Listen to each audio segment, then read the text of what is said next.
Assalomu alaykum. 1 kilovatli motor keldi mana 48 volt 1000 watt. Magnit yaxshi, holdachilari yaxshi butun, obmo'tga qo'yib ketibdi. Obmo'tga qilamiz, bunda mana parrak, kirishga zapchaslari mana. Simlarni yechib oldim. Endi yangi simni o'raymiz. Mana kirish. Uchtasi birlashadi. Keyin holdachilarni qo'yamiz, simlab yurg'izamiz. Boshlanishi mana oxiri. Buni oxiri.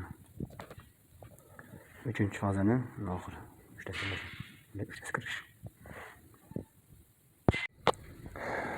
Mana simlarni ilib oldim. Ikkinchi tomoni. Holdachini bog'lab qo'yganman simda. Zajinda qachondir erib chiqish mumkin plasmassa, sim ermaydi. Mana yig'ib oldim motorni. Motor tayyor. Gazochga yo'g'idi.